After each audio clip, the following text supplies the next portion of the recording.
Welcome to this episode of Mindful Medicine. I'm your host, Tracy Jones, and I'm here with Dr. Jim Schrenker. Today, we'd like to talk about thyroid. So, Dr. Schrenker, would you tell me, how do you go about diagnosing thyroid disease? Thyroid disease, hypothyroidism, hyperthyroidism, subclinical hypothyroidism, and hyperthyroidism. Diagnosed on paper, reinforced by history. We would do a full thyroid panel here. TSH, total T4, free T4, total T3, free T3. And we'll show you the graphic on the actual form that we use here in the office. We'll get those lab values back, we'll put it on the graph, and that'll be able to explain to people what's going on. Historically, well, not even historically, currently, TSH is the gold standard for thyroid, balance. A suppressed TSH would indicate hyperthyroidism, and too much TSH would indicate hypothyroidism. What you have to understand is TSH is not even a thyroid hormone. The hypothalamus gland surveys the entire body, finds out whether you need more or less thyroid hormone. And it usually uses T4 as its barometer. The hypothalamus creates thyroid releasing hormone, TRH. That goes down to the pituitary. The pituitary produces TSH, thyroid stimulating hormone. TSH goes to the thyroid gland and starts the production of T4. T4 is nice to have, but it really doesn't do much for the brain or energy or really anything. It is a precursor to active thyroid hormone. T4 is then released from the thyroid, and then a protein grabs it and takes it to the cells. So total T4 is bound to a protein in the bloodstream, and it is largely inactive. It gets to the cell, the protein is cleaved off, free T4 then enters into the cell and goes into the mitochondria. From there, it gets cleaved again and it becomes total T3, which is bound by a protein which takes it inside the mitochondria and inside some organelles within the mitochondria. The protein is cleaved off of that. And then you have free T3, which is the active form of thyroid that really does all the work. It's what gives you your energy, speeds up your metabolism, increases your body temperature.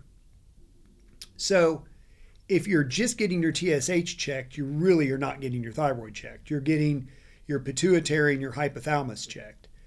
And if you follow me along for even just 2 days, you'll see how completely inaccurate the TSH is when it comes to thyroid balance. So we'll get the full thyroid panel. We'll see what the T4 is. I want to know what the thyroid's outputting. And then we'll see what the free T3 is and the total T3 is. And that's really the conversion point of what we're looking at there. So furthermore, there's several vitamins and cofactors that are very important for thyroid balance. B12, folic acid, magnesium, vitamin D.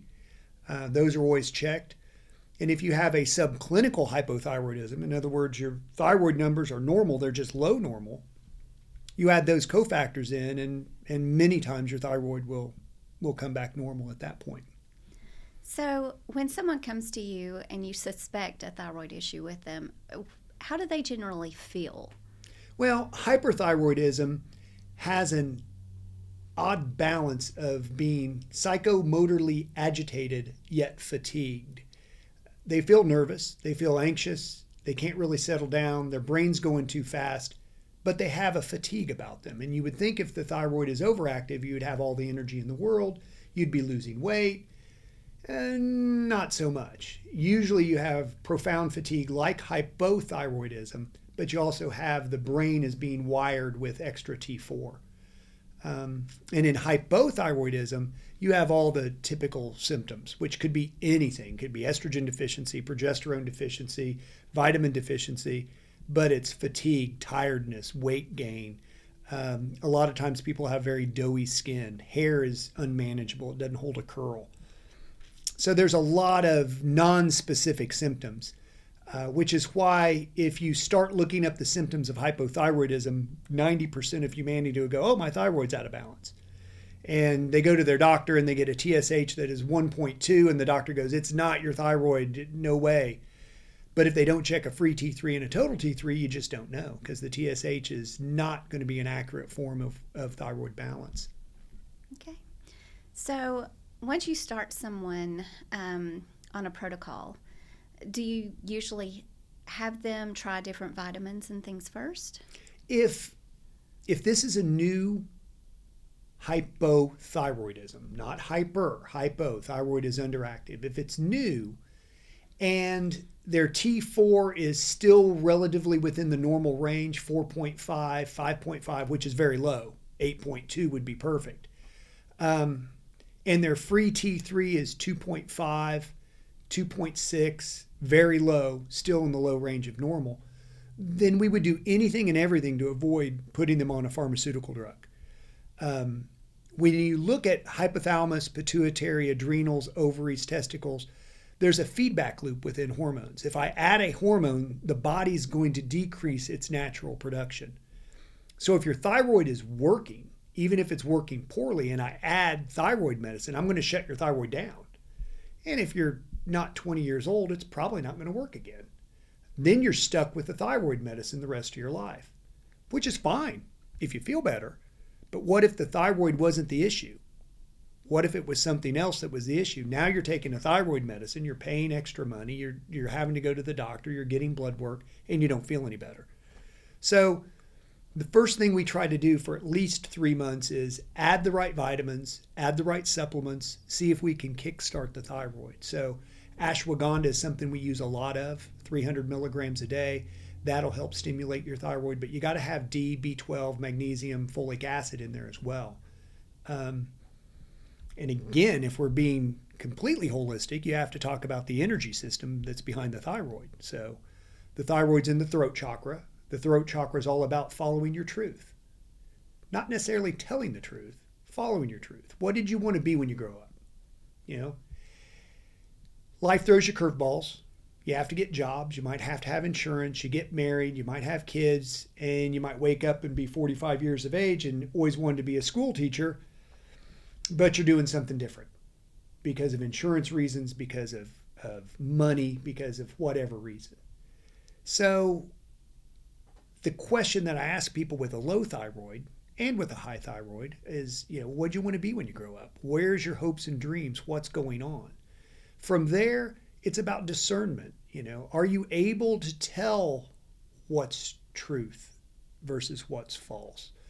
How are you living your life? Are you living a lie? Are you just going through the motions? Or are you truly being honest to yourself and creator in what you're doing with your life? So there's that aspect to it as well. I've heard another aspect of the thyroid, which is it's basically your body attacking itself. Oh. So yeah. Does that also play into it energetically? Yeah, so when they're talking about the body attacking itself, we're talking about autoimmune disease. Autoimmune thyroiditis, which is Graves' disease or Hashimoto's thyroiditis. So that's a subset of it. When you look at autoimmune disease metaphysically, it is about attacking yourself. It's usually self-deprecation. There's usually something that has happened in the past that you're not real proud of and you're holding yourself responsible for. You could be beating yourself up over it on a daily basis, but there's something you're doing to have your mind control your immune system. But again, there's other aspects. There's the metaphysical aspect, and then there's the practical daily aspect. Gluten is a huge problem. Gluten's not a fad. Gluten is a genetic modification of our wheat. We've taken the wheat, we've added a ton of gluten to it to make the wheat berry bigger so we get more money because we get paid by the pound for wheat. So when you look at your ancient grains in England, in Europe in general, a lot of people with gluten sensitivity here can eat bread over there because there's less gluten in it. That's beside the point. The point is gluten, if you're sensitive to it, the body can create antibodies to try to get rid of the excess gluten. Those antibodies happen to fit very, very well into your thyroid gland. So you eat gluten, it upsets the immune system. The immune system reacts by creating antibodies to get rid of the gluten. It inadvertently attacks the thyroid, creating Hashimoto's thyroiditis.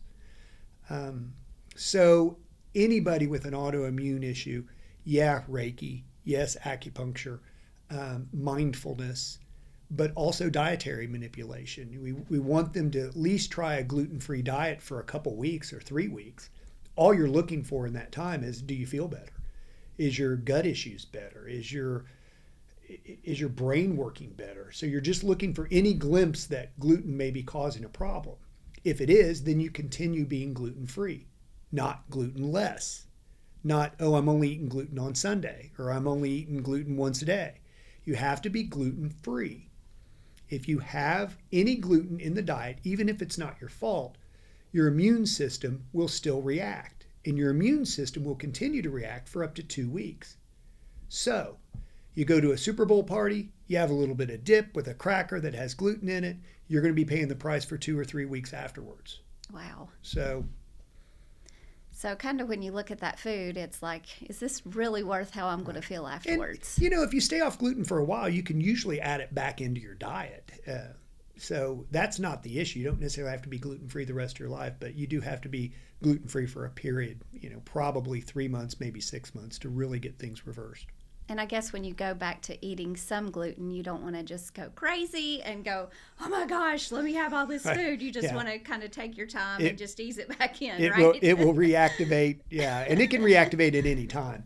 The problem with Hashimoto's thyroiditis is that there's such a slow response from the time that you screwed up to the time that it actually creates a symptom. So a lot of times there's this